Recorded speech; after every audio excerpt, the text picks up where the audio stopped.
નમસ્કાર, આપ જોઈ રહ્યા છો CNCC ગુજરાત।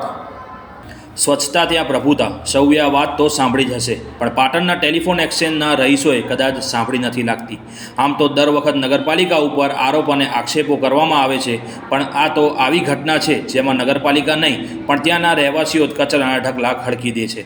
ત્યાંના એક જાગૃત નાગરિકની અમારી પાસે ફરિયાદ આવી કે ટેલિફોન એક્સચેન્જ રોડ પર વારંવાર કચરાપેટી સાફ કરે છે નગરપાલિકા, તેમ છતાં ફરીથી ત્યાંના રહેવાસી તેમજ ત્યાંના લોકલ સફાઈ કામદારો સોસાયટી તેમને મહેનતાણું ચૂકવે છે, છતાં કચરો કચરાપેટીની જગ્યાએ બહાર આમ તેમ નાખીને જાય છે। હવે બાળકો તેમજ રહેવાસીઓને મચ્છરજન્ય રોગ થાય તો નિશાનો નગરપાલિકા પર સાધવામાં આવે છે। જાગૃત નાગરિકની અમારા માધ્યમથી માંગ છે કે આને જલ્દીથી ધ્યાનમાં લઈને હવેથી ત્યાં કચરો નાખવાનું બંધ થાય। Bureau chief CNCC Gujarat, Patan.